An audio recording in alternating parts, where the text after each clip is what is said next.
kita simak bersama penyampaian materi yang kedua, yaitu tentang tips sehat dan cantik wanita muslimah di bulan Ramadan, yang akan disampaikan oleh Ibu Dr. Eva Wani Rahadini, spesialis dermatologi dan venerologi. Kepada yang bersangkutan.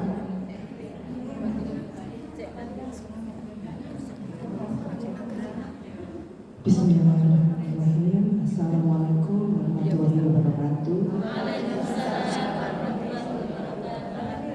Punten, saya dipesannya sama Ibu Ketua kalau saya disuruh duduk di atas karena katanya jamaah yang di belakang nggak kelihatan. Di atas nih, saya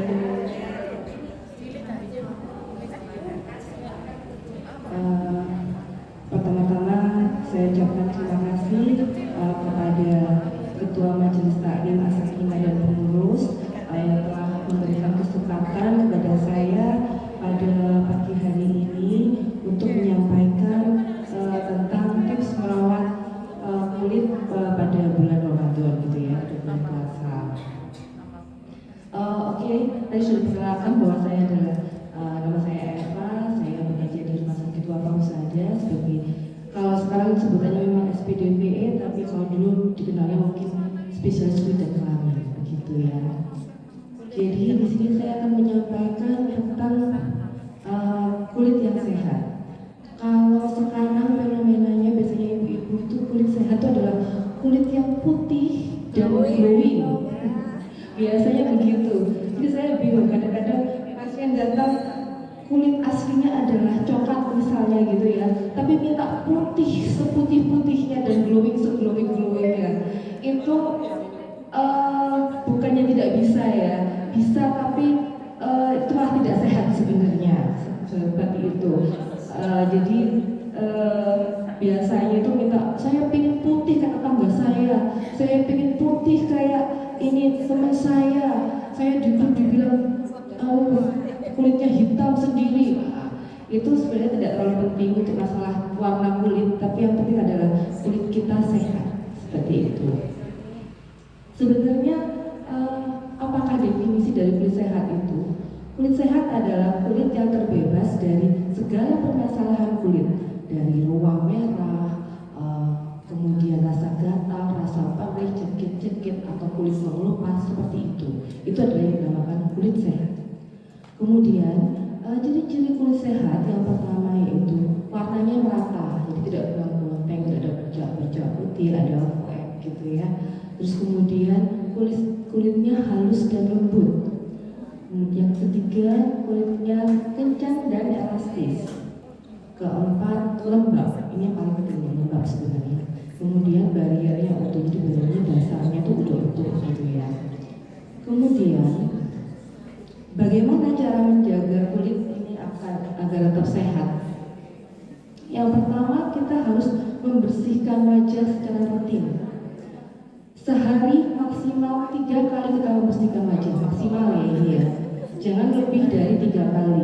Karena kalau kita membersihkan wajah lebih dari 3 kali, maka yang ada malah barier kita rusak, dasar kita rusak. Nah, terlalu sering terpapar misalnya zat kimia, terus kita gerakan-gerakan yang agak berlebih gitu ya, jadi malah rusak kulitnya. Jadi maksimal 3 kali.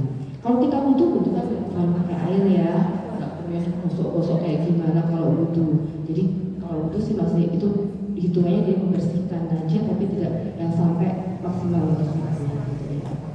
Kemudian yang kedua, kita harus rajin menggunakan pelembab dan tabir surya.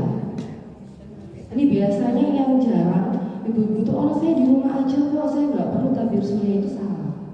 Jadi tabir surya mau di dalam rumah, mau di luar rumah, kita harus terpakai. Pelembab kita mau kulit kita kering, mau kulit kita berminyak, mau kulit kita berjerawat, kita harus terpakai pelembab. Karena pelembab itu macam-macam, ada yang untuk kulit berminyak, ada yang kulit berjerawat, dan ada untuk kulit yang kering. Seperti itu. Nah, tabir surya itu harus saya tekankan karena memang masih banyak yang menganggap tabir surya tidak terlalu penting.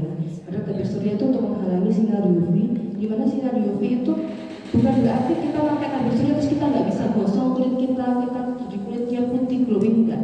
Tapi tabir surya sebenarnya adalah fungsinya untuk mencegah radiasi itu nyampe ke kulit kita, sehingga kita juga bisa terhindar dari penuaan dini, terhindar dari keruh, terhindar dari kanker kulit. Seperti itu sebenarnya fungsi dari tabir surya. Jadi bukan fungsinya sebagai mencerahkan atau memutihkan kulit kita, enggak sebenarnya. Fungsi utamanya untuk anti radiasi sebenarnya. Kemudian berikutnya kita menggunakan produk-produk skincare, misalnya ibu-ibu ini ya kayak tadi saya bilang, pelembab atau tabir surya yang sesuai dengan kulit kita. Biasanya ibu-ibu udah tahu, ini kulit saya kombinasi, kulit saya kering, kulit saya berminyak, kayak gitu biasanya udah tahu. Tapi kalau belum tahu mungkin bisa konsultasi ke dokter spesialis kulit seperti itu ya. Kemudian, nah ini kita harus konsumsi air dan buah-buahan yang cukup. Nanti ini akan saya bahas lebih lanjut tentang konsumsi air dan buah-buahan ini. Terus kemudian yang jelas kita menghindari rokok dan alkohol ya. Kalau ibu di sini mungkin ada yang rokok dan alkohol. Terus kemudian kita harus olahraga rutin. Olahraga rutin itu bisa membuat kita mengurangi stres ya, tingkat stres seperti itu. Kemudian istirahat yang cukup. Istirahat yang cukup itu meliputi jam tidur yang cukup, meliputi jam tidur yang cukup. Karena ini akan mengoptimalkan proses regenerasi kulit kita dengan tidur yang cukup. Tidur malam ya, bukan tidur siang. Karena proses regenerasi kulit itu di malam hari, bukan siang hari. Gitu. Nah, kemudian ini yang paling sering faktor eksternal yang paling sering faktor internal ya, yang paling sering dialami semua manusia, yaitu kita harus bisa mengelola stres. Kalau kata pasien saya, ya nggak bisa dong namanya orang hidup ya stres, ya pasti mikir. Iya benar, kita emang pasti mikir itu pasti. Cuma kita kan bisa memilah mana yang harus ditaruh, mana yang harus kita pikirkan lebih lanjut seperti itu. Terus kemudian tips-tips menjaga kulit sehat seperti itu tadi. Kemudian ada tips tambahan selama bulan Ramadan, yaitu kita harus untuk pelembab tadi nggak hanya wajah yang kita beri pelembab, tapi kulit juga, kulit seluruh badannya kita bakal pakai body lotion kayak itu ya, itu sebenarnya itu wajib sebenarnya, terutama untuk usia di atas 40 terutama ya, karena kulit sudah mulai kering, karena air di bawah kulit kita ini sudah mulai berkurang, jadi kita harus memakai pelembab untuk kulit. Nggak hanya kulit wajah aja, tapi kulit seluruh badan. Terus kemudian jangan lupa pada saat Ramadan ini kita aplikasikan pelembab juga pada bibir, karena bibir pasti akan kering karena kita nggak kena air sama sekali kayak gitu ya, pada saat kita kumur, pada saat wudhu itu. Nah itu boleh pakai pelembab bibir. Terus misalnya banget kalau misalnya ada yang terbiasa memakai madu untuk bibir, tidak semua madu itu bisa untuk bibir, karena kebanyakan malah jatuhnya pemberian madu pada bibir ini malah bikin bibir iritasi seperti itu. Tapi saya tidak untuk mungkin kalau ada ibu oh saya cocok kok, kalau cocok monggo. Cuma kalau dari teori dan dari pengalaman sehari-hari kami praktek itu, pada kulit yang bibir yang kering itu yang ngopek gitu, semakin diberi madu semakin dia akan kering, semakin dia akan teriritasi seperti itu biasanya. Kemudian yang kedua, pada saat puasa bulan Ramadan kita harus menghindari berendam terlalu lama dalam air dan mandi dengan air hangat atau yang hangat cenderung ke panas ya, itu harus kita hindari karena itu akan mengurangi kadar air dalam tubuh kita, dalam kulit kita terutama ya, jadi sehingga akan membuat kulit kita semakin kering. Kemudian mohon dihindari sabun-sabun yang mengandung antiseptik. Memang kalau dari iklannya antiseptik biar kulitnya bersih, biar nggak ada kuman, tapi yang ada malah kulitnya jadi kering. Jadi sabun-sabun antiseptik itu membuat kulit kita kita semakin kering. Jadi sebenarnya sabun antiseptik itu agak bermusuhan sama dokter kulit karena kita tidak merekomendasikan sabun antiseptik untuk kulit-kulit yang kering, kulit yang gatal atau kulit yang lagi iritasi, kulit yang sudah tidak sehat itu tidak boleh digunakan sabun antiseptik seperti itu. Kemudian berikutnya kita harus memakai sabun yang lembut tadi ya dan ada pelembabnya. Itu untuk gampangnya kalau sabun yang ada pelembabnya itu biasanya sabun bayi. Nah, itu pelembabannya lumayan tinggi. Jadi itu bagus untuk kulit kita sebenarnya. Tapi kadang-kadang ada yang tidak nyaman karena rasa lengket. Padahal justru lengket itu yang bagus untuk kulit kita. Dia menutrisi kulit kita, menambah air di kulit kita seperti itu. Nah, untuk yang kulit itu kemudian dari luar faktor eksternal. Jadi untuk kebutuhan nutrisi dan cairan pada saat bulan Ramadan sebaiknya kita bisa tahu semua ya. Jadi kita konsumsi air 8 gelas per hari. Gimana cara minumnya supaya nggak kelompokan kebanyakan minum misalnya gitu kan waktunya cuma pendek itu pas nggak puasanya. Jadi kita siasati dengan 2 gelas pada saat sahur, kemudian 2 gelas setelah buka, kemudian dari jarak kita ke tidur 4 gelas. Kalau tidak biasa minum ya pelan-pelan, berarti muntah ya loh. Kasih minum banyak-banyak tambah muntah, pelan-pelan dulu kalau belum terbiasa. Tapi kalau sudah terbiasa biasanya ya sampai aja minum 8 gelas pada saat bulan Ramadan seperti itu. Kemudian diperbanyak konsumsi buah dan sayur pada saat buka dan puasa. Di sini untuk buah-buahan disarankan buah-buahan yang banyak mengandung air seperti semangka, melon, timun, tomat, stroberi dan lain-lain. Itu yang pada airnya banyak seperti itu ya. Kemudian kita harus membatasi konsumsi minuman yang mengandung kafein. Jadi kopi, teh, terus kemudian soda dibatasi ya. Saya belum bilang nggak boleh ya, dibatasi gitu. Kan ada beberapa ibu-ibu misalnya atau bapak yang kalau nggak minum kopi saya pusing. Biasanya kayak gitu. Itu masih boleh, cuma kita batasi. Karena kenapa kok nggak boleh? Bukan apa-apa. Karena sifat dari kopi, teh, dan soda ini adalah diuretik. Jadi itu dia bikin air dalam tubuh kita tuh keluar lebih banyak. Jadi kalau istilah gampangannya kalau kita minum kopi, teh, atau soda jadi pipisan, ya, sering pipis, jadi terus sering keringetan kayak gitu. Nah, ini membuat tubuh kita jadi gampang dehidrasi. Kalau kita pada saat sahur pada bulan Ramadan banyak mengkonsumsi minuman-minuman tersebut, gitu. Terus kemudian kita batasi juga konsumsi yang banyak mengandung gula, seperti itu ya, yang banyak mengandung gula, yang banyak mengandung produk susu atau keju dibatasi, bukan berarti nggak boleh tapi dibatasi karena itu bisa, kalau mungkin ini untuk yang remaja, jadi ini bisa memicu munculnya jerawat seperti itu. Kemudian yang terakhir kita bisa menambah konsumsi vitamin. Vitamin itu boleh kalau untuk kulit, terutama untuk yang kulitnya kering ya, itu disarankan adalah mengkonsumsi vitamin E karena dia bersifat antioksidan dan dapat membantu menjaga kesehatan kulit. Jadi vitamin E-nya. Kalau vitamin lain boleh juga, semua vitamin boleh. Cuma kalau khusus untuk kulit yang kering, kulit yang dehidrasi itu kita sarankan untuk mengkonsumsi vitamin E.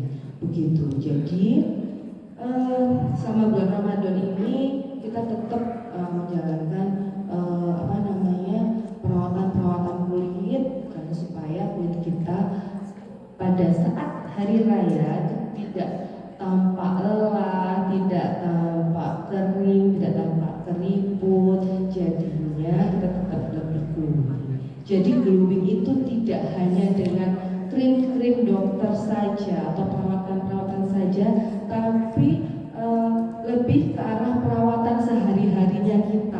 bagaimana kita merawat kulit kita sehari-hari. Jadi nggak bisa bim salah bim pakai krim 1 hari 2 hari 3 langsung kinclong, glowing, cantik, putih, itu impossible. Seandainya itu ada, mujizat.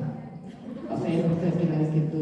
Jadi tidak ada sesuatu yang instan di dunia ini yang bisa membuat langsung cantik dalam seketika kecuali mukjizat. Kalau menurut saya seperti itu. Jadi bagaimana kita merawat kulit kita setiap hari, baik itu dari luar maupun dari dalam. Itulah cara kita merawat kulit sehari-hari, terutama dalam bulan Ramadan ini. Kalau saya mungkin nggak banyak-banyak ya, mungkin dari saya itu aja. Mungkin kalau pertanyaannya lebih banyak, boleh kalau dari saya, karena saya menyampaikannya yang inti-intinya saja. Jadi kalau mau ditanyakan, boleh begitu. Untuk itu saya akhiri sampai di sini. Mungkin bisa dibuka dengan termin pertanyaan. Ibu yang depan dulu, oke? Nanti yang tengah terus yang belakang, boleh.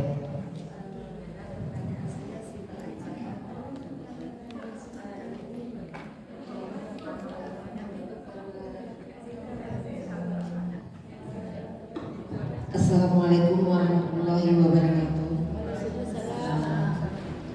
Pertanyaan saya, ini kan dokter kecantikan gitu ya?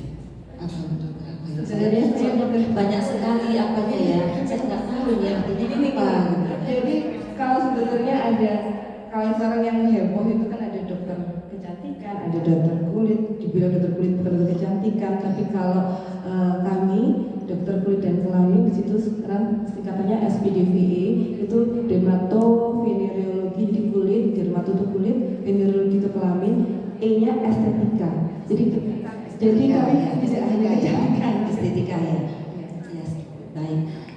Simpel aja saya nanti yang saya anggap saya dokter sebagai model di sini. Saya anggap gitu.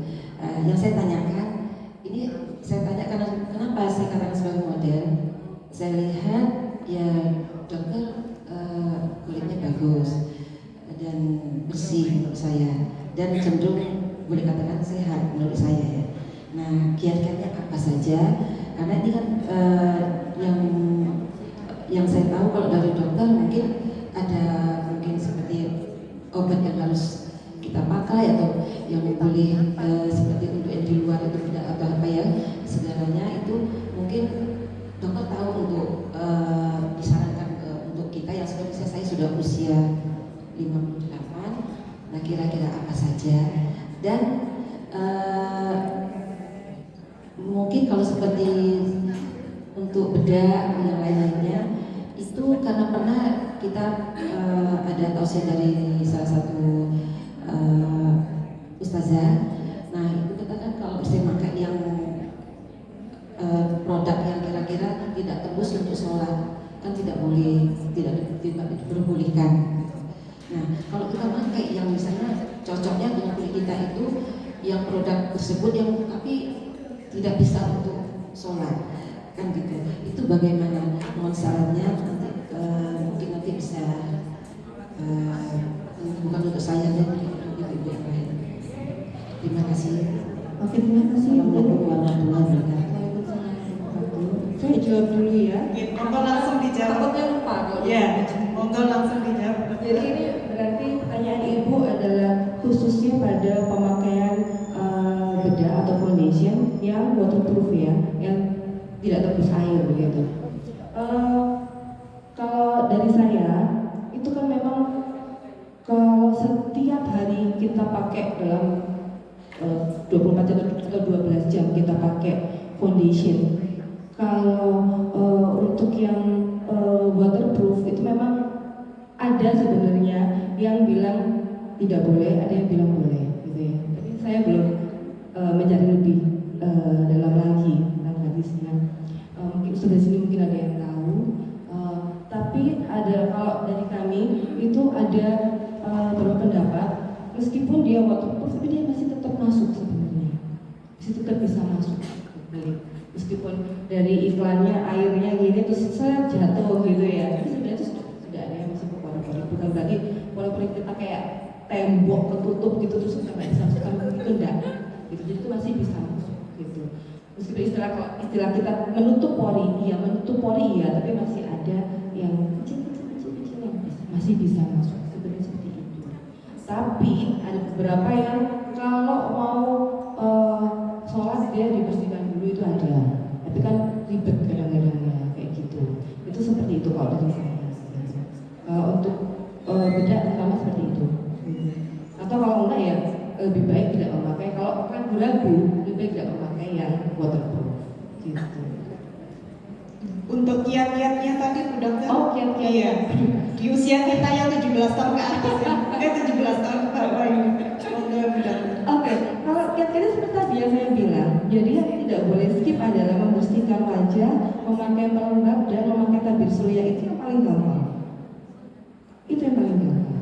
Mau pelembab merek apa aja boleh, mau tabir surya merek apa aja boleh. Tapi kalau tabir surya untuk yang remaja, maksudnya dari remaja yang gampang dijerawat itu jangan memakai yang SPF 50 gitu ya.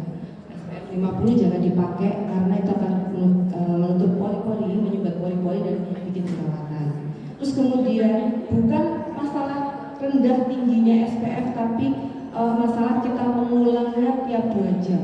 Jadi kita lebih baik untuk memakai tabir surya itu kita memakai tiap 2 jam.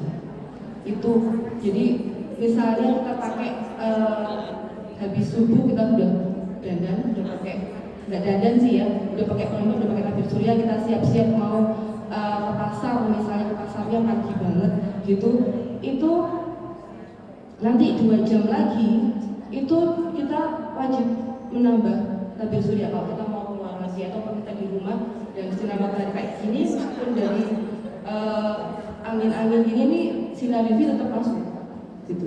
Jadi kita mau di rumah atau di luar rumah tetap harus memakai. Apalagi ibu yang mencuci terus menjemur pakaian, nah itu tuh sinar mataharinya sangat ini masuk. Jadi meskipun kita belum mandi gitu ya, kita cuci-cuci terus kita jemur pakaian tetap kita harus pakai tabir surya dulu.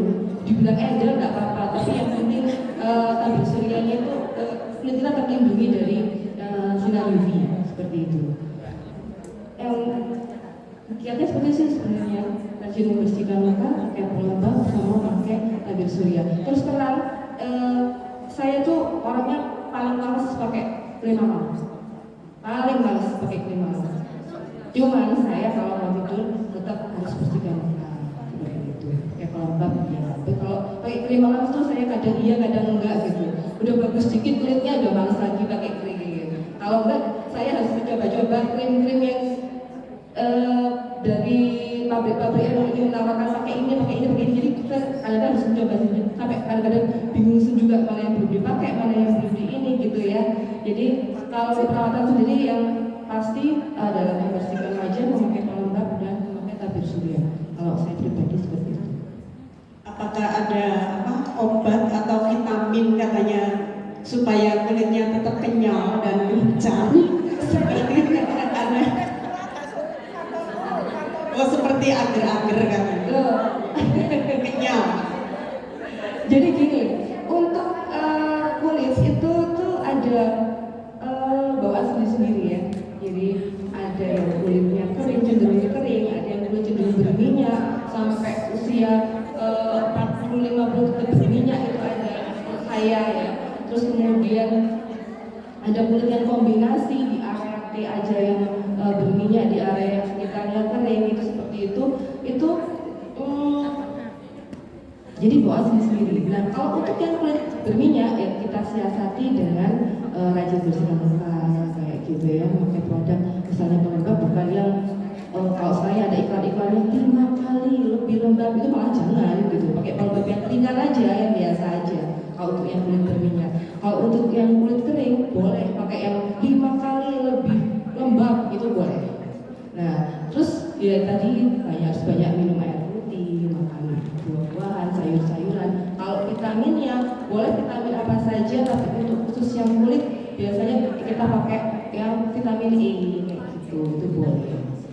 Yang mengandung antioksidan yang lain banyak sekarang tuh astaxanthin kayak gitu-gitu, itu bisa dikonsumsi tiap hari seperti itu. Sudah jelas Ibu, nanti dipraktekkan ya. Ya. Oke, untuk pertanyaan berikutnya, mana ini depan belakang? Oh, Ustazah Karimi mau tanya biar kulitnya lebih kenyal. Monggo Ustazah Karimi. Supaya glowing.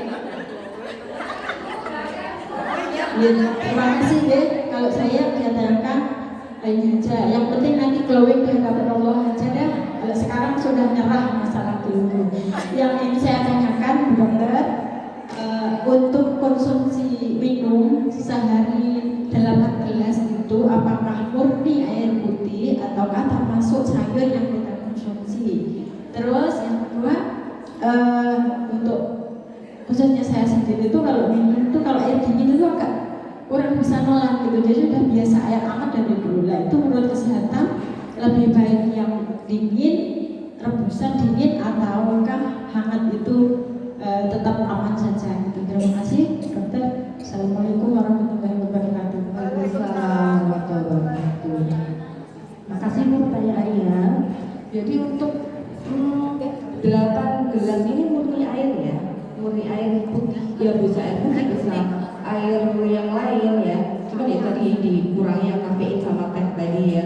Nah itu air putih. Nah masalah suhu air itu terserah, boleh dingin, boleh hangat. Yang saya bahas tadi yang tidak boleh terlalu hangat atau terlalu panas adalah untuk air mandi, untuk yang dibuat mandi. Ya. Jadi kalau air terlalu panas buat mandi bisa bikin kulit kita semakin kering gitu. Kalau yang diminum boleh Bu, mau hangat mau minum yang dingin boleh, masih kuat minum yang dingin masih boleh gitu. Kalau dari saya tadi ada lagi ya pertanyaannya, apa cuma itu aja ya? Udah gitu ya?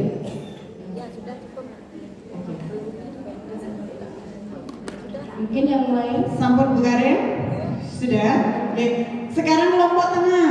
Nanti belakang ya gantian. Gak usah rebutan. Bu Dokter, maaf nanya, kalau sejak masa-masa COVID itu kan kita kalau keluar-keluar itu kan mesti memakai masker.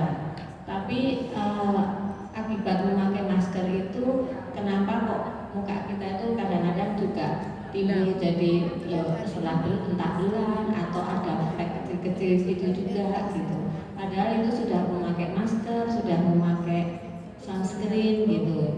Terus untuk tanya lagi, kalau untuk usia 60-an gitu, untuk mencegah flek itu sebaiknya memakai SPF-nya yang berapa? Apa yang 50, apa yang gimana gitu.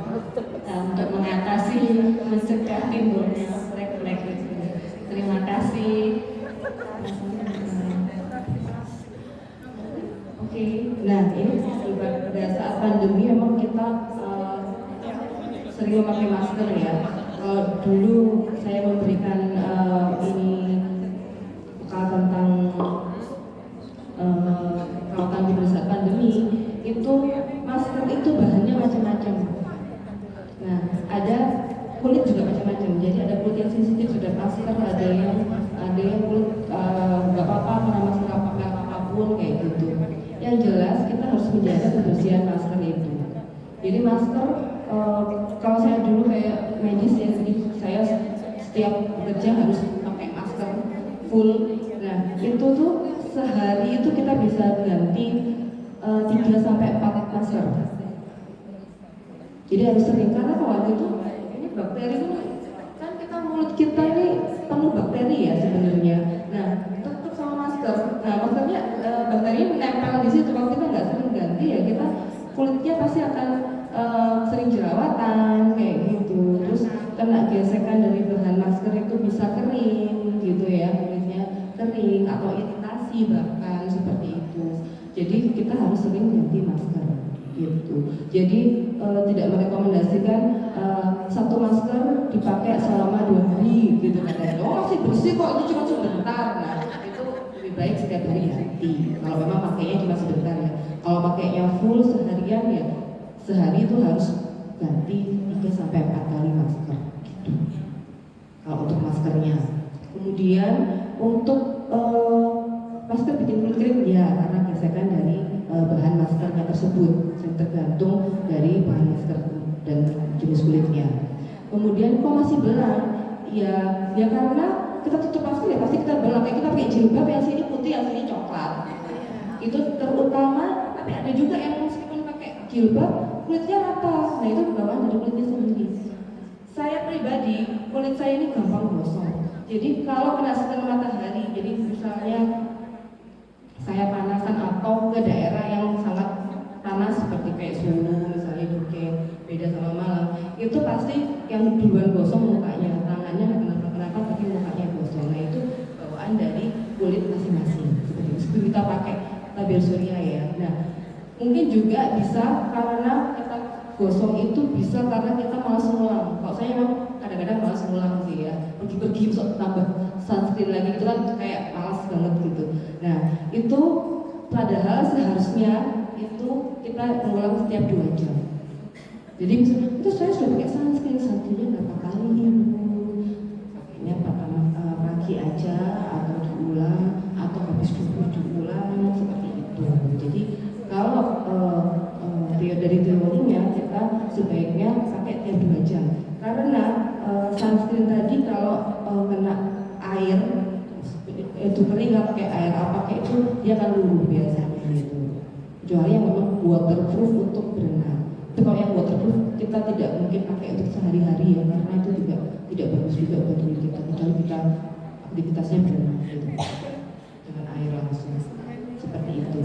Kemudian untuk usia 60 itu pakai SPF berapa gitu ya. Nah bisa pakai sebenarnya SPF itu 30-50 boleh.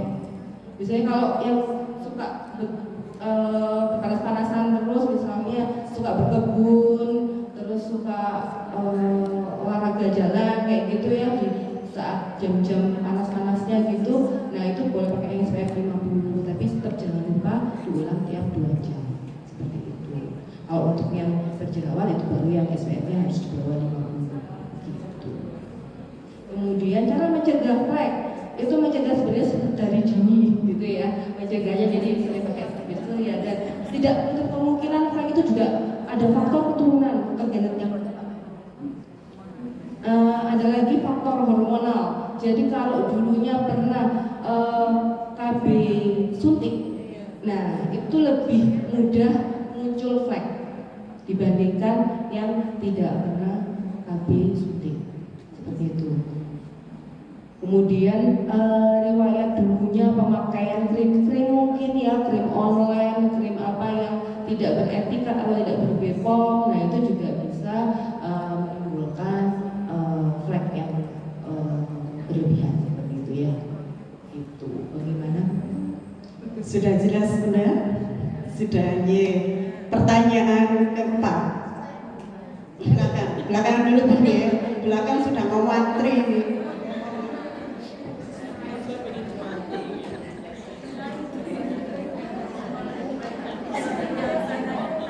Assalamualaikum warahmatullahi wabarakatuh. Mohon maaf Bu Dokter mau bertanya. Niki berkaitan dengan skin barrier tadi nggih. Kebetulan kan skin barriernya ini sudah ada flek dan fleknya itu memang sudah genesis.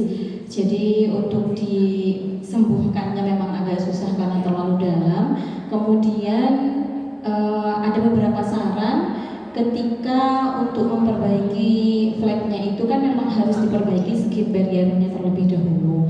Nah skin barrier itu ketika saya perbaiki kebetulan karena masuk di kulit sensitif, kalau hanya memakai moisturizer kemudian dan sudah meninggalkan yang namanya cleanser tapi tetap deep cleanser dengan sabun itu malah kering begitu dokter, walaupun tetap memakai yang namanya kalau untuk keluar sudah tetap memakai yang namanya sunscreen gitu. Nah itu kebingungan saya itu di sana gitu. Sedangkan kalau terus-terusan memakai krim malamnya gitu itu malah sensitifnya semakin parah gitu. Dan kalau sensitifnya itu sudah kumat itu bagian fleknya itu lebih terlihat lebih banyak gitu begitu. Itu yang pertama dokter. Kemudian yang kedua reapply sunscreen itu itu kan tadi dijelaskan per 2 jam. Karena biasanya kerjanya di depan laptop dan memang katanya disarankan untuk reply itu, apakah boleh memakai sunscreen yang semprotan begitu? Karena kalau untuk terus tap-tap dengan sunscreen yang itu sepertinya agak sungkan begitu enggak dokter? Kemudian pertanyaan selanjutnya tentang kaki pecah-pecah. Jadi dokter saya itu tuh kan alergi kaki dengan Lanjut ini. Jadi orang. terus itu kan gatal gitu dokter. Kemudian saya dikasih resep dokter itu untuk krim gitu, dikasih krim. Kemudian saya kok masih gatal gitu. Akhirnya saya oles alkohol dulu, baru saya krim gitu. Boleh nggak dokter? Terima kasih. Saya tak jawab dulu ini ya, kan saya keburu lupa nanti ini nggak kejawab, maaf ya. Saya skip dulu yang lain. Oke, untuk ibu yang udah yang flek ini dan sensitif banget kulitnya ya, nah itu kalau pakai sabun tambah kering berarti sabunnya nggak cocok dong, gitu ya. Jadi harus cari sabun lain yang memang cocok. Yang untuk kulit sangat sensitif mungkin, kulit sangat kering itu memang kita nggak tahu, dokter kulit pun nggak tahu satu persatu. Pakai sabun ini pasti bagus, belum tentu, dan belum tentu mahal juga pasti akan bagus juga ke kulit kita gitu ya. Karena ada beberapa pasien saya pakai sabun yang mahal malah iritasi, tapi pakai sabun bayi aja buat wajah nggak apa-apa gitu. Ya, jadi tiap kulit berbeda-beda. Kalau mungkin ibu pakai sabun yang selama ini dipakai jadi kering, ya ibu harus ganti sabun yang lain. Terus kemudian krim malamnya udah pakai pelembab misalnya ya. Nah, pelembabnya apa dulu? Pelembab tuh banyak banget dan macam-macam isinya juga macam-macam. Zaman sekarang ini udah yang sentel, terus yang ceramide 3 kali, 5 kali, nanti entah mungkin tahun depan ada yang 10 kali ceramide kayak gitu ya, yang bikin kulit semakin lembab. Nah, itu juga beda-beda tergantung. Kalau ibu misalnya pakai yang pelembab ini, base-nya apa, jadi dasarnya apa, itu gel atau itu krim. Kalau gel itu biasanya memang dia tidak terlalu moist ya, nggak terlalu lembab gitu. Itu biasanya pelembab yang gel itu yang untuk kulit berjerawat atau kulit berminyak seperti itu. Jadi ibu harus lihat kandungannya juga gitu. Atau lebih baik ibu bawa itu krim ke dokter kulitnya, dok ini yang cocok yang mana gitu ya, ngasih PR dokter kulitnya ini yang cocok yang mana gitu. Atau ibu coba satu-satu, coba ya nggak usah semuka, bisa coba di sedikit di sini mungkin yang untuk hijab, jadi nggak kelihatan kalau iritasi atau apa kan nggak kelihatan gitu ya. Itu boleh dicoba sedikit di situ. Kalau dicoba di tangan berbeda, karena kulit tangan sama kulit wajah berbeda gitu ya. Kulit wajah lebih tipis daripada kulit bagian lain gitu. Terus kemudian itu ya Bu ya pertanyaannya yang untuk wajah ya. Oke. Terus kemudian di apply sunscreen-nya tiap 2 jam boleh pakai hand spray. Terutama kalau yang di indoor ya, kerjanya di dalam ruangan boleh pakai hand spray. Kalau yang di luar tetap saya sarankan untuk tap untuk sunscreen-nya gitu. Tapi kalau di dalam ruangan masih boleh pakai hand spray itu, nggak apa-apa. Kemudian kan kaki pecah-pecah ya Bu ya. Oke. Gatal sama pecah-pecah enggak? Oh, cuma gatal aja kakinya. Oke. Untuk kaki gatal ini biasanya kadang-kadang kumat-kumatan, biasanya gitu. Kalau untuk usia 40 atas itu sering gatal-gatal kumat-kumatan, terutama pada kita yang punya riwayat alergi. Jadi alergi itu bukan alergi makanan ya, tapi bisa alergi udara. Misalnya kalau kena debu bersin-bersin, kalau kena udara pagi atau udara dingin bersin-bersin, atau pernah berdarah, itu berarti ada riwayat alergi namanya. Nah, pada orang-orang dengan riwayat alergi ini kulitnya cenderung sensitif memang. Kulit sensitif yaitu gampang gatal, gampang kering, gampang digigit nyamuk. Kalau digigit nyamuk atau kalau jatuh bekasnya susah hilang, seperti itu. Biasanya kayak gitu.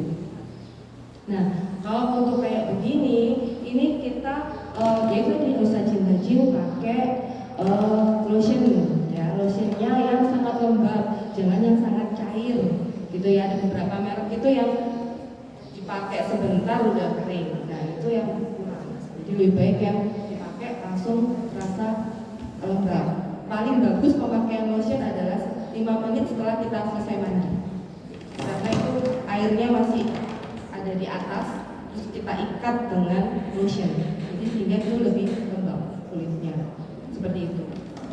Terus kemudian untuk pemakaian alkohol, nah ini tidak disarankan. Alkohol, divanol itu tidak kita sarankan untuk mengurangi gatal ya. Terus atau saya pesan di sini tidak kalau yang gatal-gatal yang sering ada keluhan gatal dimanapun itu gatalnya jangan gampang dikasih alkohol, divanol, air sirih, air garam, terus kemudian cairan antiseptik, sabun antiseptik seperti itu, minyak tawon, minyak kayu putih, minyak kapak, balsem dan sebagainya yang panas-panas itu malah jangan dioleskan. Memang benar pada saat terus kemudian ada bedak hirosin, bedak salisil itu, memang benar itu kita kasih langsung kurang harganya karena rasa gatal itu akan beralih ke rasa panas, jadinya gatalnya ya hilang memang, cuman besoknya akan lebih gatal lagi, akan lebih iritasi lagi kulitnya gitu. Jadi sebaiknya malah kalau gatal gitu kita kompres, ya juga nggak boleh pakai kompres air panas ya, jadi sebaiknya kita kompresnya pakai air dingin, mau amannya pakai air mineral, mau merek apa aja boleh gitu ya, tahu di kasa atau kain atau sapu tangan bersih gitu dibasahi pakai air mineral terus ditap dikompres selama 10 menit di area yang gatal gitu boleh gitu ya. Atau kalau minyak malah yang boleh kayak minyak zaitun, minyak kelapa itu boleh, jadi jangan pakai minyak yang panas seperti itu. Tapi kalau ada yang sama saya cocok kok pakai misalnya minyak tawar, minyak balik, cuman sebaiknya tidak disangka pada semua orang seperti itu, begitu. Jadi begitu. Oke, sambung. Ada yang tanya lagi? Iya, ini lanjut ya Bu Dokter. Oke. Ini saya mau menanyakan di usia saya yang 50 tahun ini, kenapa dengan kondisi kulit yang normal cenderung berminyak, sudah rajin membersihkan wajah, tapi masih sering berjerawat. Seperti kan kita biasanya kalau yang berjerawat itu anak-anak remaja dan sebagainya yang hormonnya masih aktif ya. Itu pertanyaan pertama itu. Pertanyaan kedua, aktivitas saya itu sering berada di luar rumah, terpapar sinar matahari. Pada jam-jam berapa yang disarankan dan yang tidak disarankan atau yang berisiko untuk ini terkena radiasi, itu saja.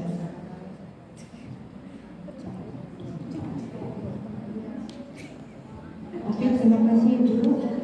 Jadi ini kenapa sudah umur 50 masih berjerawat gitu ya, intinya gitu ya. Pada kulit berminyak memang pada saat usia kita 50 itu memang tetap masih bisa berjerawat. Karena jerawat tidak hanya karena hormon. Jerawat itu bisa faktornya banyak. Bisa karena kelenjar minyak di kulit memang seperti itu, salah satunya bakteri.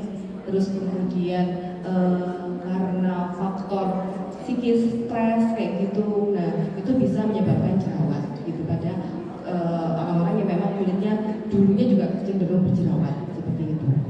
Tapi kan jerawatnya jelas tidak sebanyak waktu saat muda dulu kan, mungkin 1-2 kayak gitu. Kalau beruntusan atau komedo bisa karena mungkin pemakaian cushion, foundation seperti itu atau bedak padat gitu ya. Oh ya, kalau pada yang kulit berminyak atau berjerawat kurang disarankan untuk memakai foundation atau bedak padat, boleh bedak padat. libur mau make up aja boleh. Terus kemudian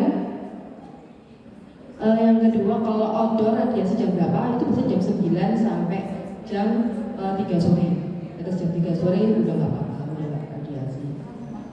Jadi biasanya seperti itu. Jam 9 sampai jam 3 radiasi. Itu. Bagaimana Bu? Assalamualaikum warahmatullahi wabarakatuh. Dokter, saya mau tanya, kalau kita kan pergi pagi itu kita sudah pakai bedak ya, terus waktu duhur kita tuh sholat. Nah itu kan kita wudhu, terus setelah wudhu, setelah sholat kita pakai bedak lagi itu apa ini nggak apa ya, karena kan dalam keadaan kulit kotor kita terus pakai bedak lagi itu kan sebenarnya nggak boleh. Gimana dokter? Nggak apa-apa sebenarnya. Pada saat wudhu kan sudah kena air juga ya, kan kita juga setelah wudhu pasti kita akan juga tap-tap muka kita gitu ya, pakai tisu. Kalau emang sebelum udah pakai bedak atau pakai foundation itu nggak apa-apa, kita kasih sunscreen lagi, terus kemudian kita pakai bedak lagi, karena nanti dari siang ke sore itu kan nggak terlalu lama ya, itu sorenya kita harus bersihkan pakai sabun atau pembersih, itu nggak masalah sebenarnya. Lanjut ya dokter. Pertanyaan saya satu aja. Kan sering Mas Rinur itu iklan di IG tentang suplemen kolagen. Apakah itu aman untuk kita konsumsi untuk 40 tahun ke atas? Kalau tidak boleh, tadi disarankan, apa sih sumber-sumber makanan yang mengandung kolagen buat kita? Kata-katanya ceker itu bagus. Apa benar? Masa kita ngambil ceker terus tiap hari? Kalau ceker yang digoreng ya sama aja bohong. Oke. Untuk ini iklan-iklan yang vitamin mengandung kolagen itu boleh kok. Itu bagus juga untuk kekenyalan kulit, seperti itu masih boleh. Yang tidak disarankan adalah yang untuk produk-produk pemutih itu ya, infus whitening kayak gitu-gitu, itu yang tidak saya sarankan. Seperti itu. Kalau kolagen masih boleh. Kalau makanannya mengandung kolagen sebenarnya kayak agar-agar gitu ya, nggak perlu ceker aja sih Bu, agar-agar juga boleh kayak gitu.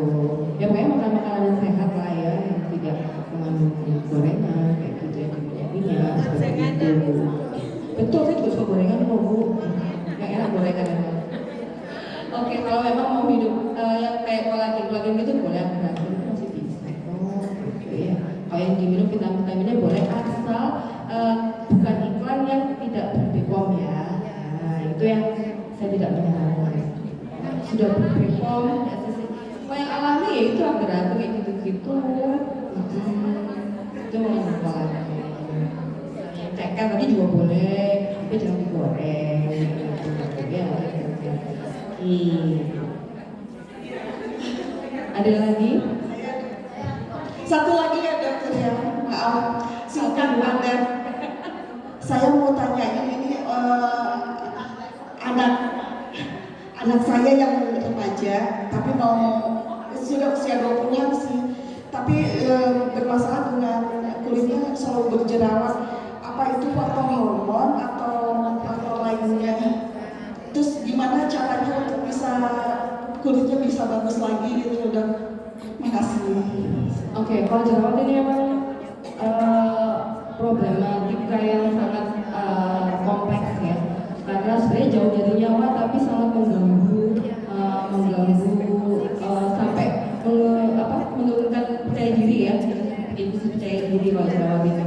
Nah, kalau jerawat ini sebenarnya pengobatannya juga agak lama, tidak bisa instan. Jadi paling cepat itu adalah 3 minggu. Kalau misalnya 2 minggu sudah membaik itu alhamdulillah gitu ya.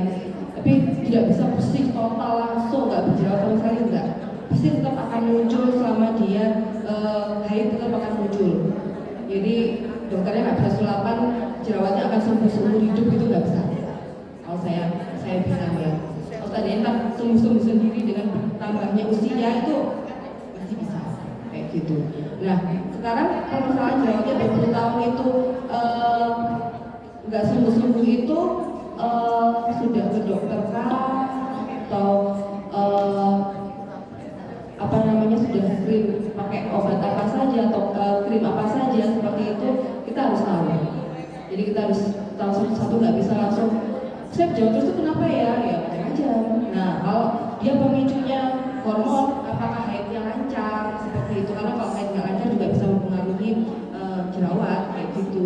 Terus kemudian stres. Nah ada kadang-kadang yang pasien itu udah lama udah nggak pernah berobat, nggak pernah kontrol lagi, tapi datang-datang jerawatnya breakout muncul hanya karena lagi skripsi kayak gitu bisa, atau lagi putus cinta, atau lagi nyoba-nyoba krim-krim yang di IG, yang di TikTok kayak gitu, itu bisa banyak banget faktornya. Jadi kita harus tahu satu-satu gitu, lebih konsultasi dulu gitu.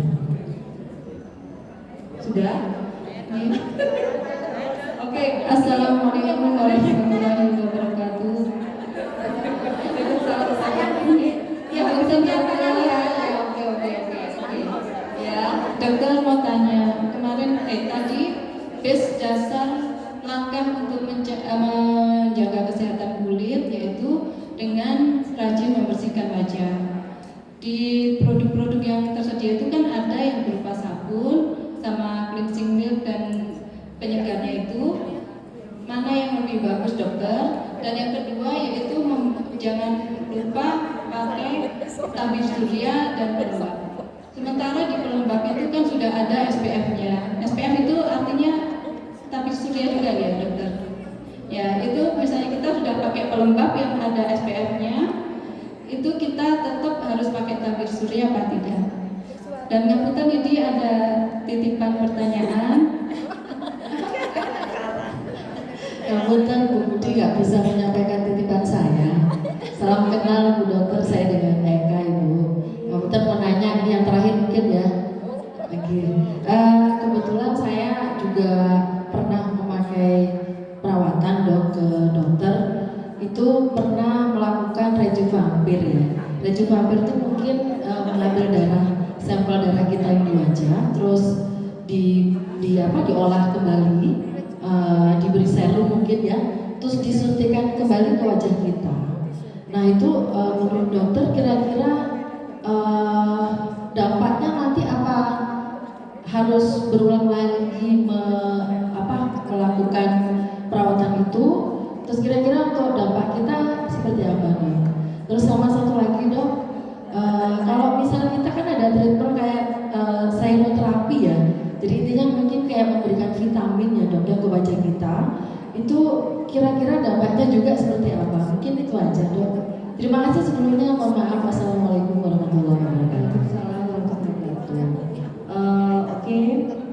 Untuk pertanyaan yang pertama tadi tentang sabun, cleansing atau mungkin micellar water yang sekarang banyak, itu yang lebih bagus yang mana? Semuanya bagus. Kita pakai salah satu aja, nggak perlu double cleansing kecuali kita pakai foundation, gitu ya. Kalau cuma pakai tabir surya sama pelembab cukup salah satu aja. Kalau sudah sabun aja, cleansing aja, terserah mana aja yang cocok sama kulit jenengan atau yang jenengan nyaman. Misalnya kalau cleansing nggak mau karena ribet atau lebih suka sabun, lebih suka pakai micellar, boleh, pokoknya dibersihkan. Intinya seperti itu. Cuman kalau untuk yang memakai foundation atau habis dari kondangan, habis di make up gitu ya, itu saya untuk pakai double cleansing seperti itu. Nah, tabir surya itu adalah nama lainnya adalah memang sunscreen atau sun protecting factor yang itu SPF itu bisa kadang-kadang memang banyak produk yang ada pelembab plus SPF. Nah kalau sudah ada pelembab plus SPF nggak perlu tambah SPF lagi, nggak perlu tambah sunscreen lagi, cukup salah satu aja. Itu dari saya, gitu ya. Terus kemudian untuk perawatan rejuvampir, nah itu sebenarnya itu memang istilahnya aja biar dibikin keren jadi vampir gitu ya. Sebenarnya itu memang darah kita diputar sampai ada endapan. Nah endapannya itu dimasukkan ke kulit kita, bisa dengan cara disuntikan atau pakai microneedling dengan jarum yang sangat kecil. Itu bagus, itu nggak apa-apa. Efek sampingnya selama tidak ada reaksi, kulitnya tidak bereaksi alergi, itu nggak apa-apa. boleh-boleh aja gitu. Tapi itu tidak berlangsung selamanya kayak gitu ya. Biasanya tetap kalau tidak jelas itu pasti akan ada masa aktifnya sampai berapa lama seperti itu. Kalau vitamin-vitamin yang dioleskan ke wajah nggak apa-apa selama itu tetap itu BPOM dan dari rekomendasi dokter itu seperti itu. Sebentar saya kasihan ibu yang berjilbab itu yang ditahan dari tadi gini. Mulai pertama saya tadi buka pertanyaan sampai sekarang. Kenapa bu mau nanya apa? Kenapa? Milia. Ya. Kalau milia tidak bisa dipakai krim memang. Kalau milia harus diambil dengan bedah listrik. Itu memang caranya, tidak bisa pakai krim bentuk apapun itu tidak bisa. Jadi bisanya mungkin mengecil tapi tidak bisa untuk hilang sama sekali. Diambil pun juga dia tidak akan muncul lagi suatu saat. Itu seperti itu milia memang seperti itu. Kenapa? Itu menjaga tidak ada karena itu bawaan. Seperti itu. Iya, sepertinya diambil memang. Ambil sana. Sudah ya. Kayaknya udah banyak pertanyaan. Sudah Bu Dokter ya. Sangat menarik sekali materi kali ini. Itu ya. Tips sehat dan cantik wanita muslimah di bulan Ramadan. Nanti ibu-ibu kalau masih kurang jelas langsung berkonsultasi kepada Ibu Dokter sendiri. Ya. Terima kasih disampaikan kepada Ibu Dokter apa yang telah disampaikan. Semoga kita bisa mengaplikasikan makanya dalam kehidupan kita sehari-hari sehingga kita bisa tampil cantik dan sehat di bulan Ramadan walaupun di bulan-bulan biasanya ya. Untuk acara selanjutnya yaitu penyampaian tali asih kepada Ibu Dokter dan Ibu Jumria PDI dipersilakan ke depan. Kepada Ustaz Arson dipersilakan untuk menyampaikan minisannya.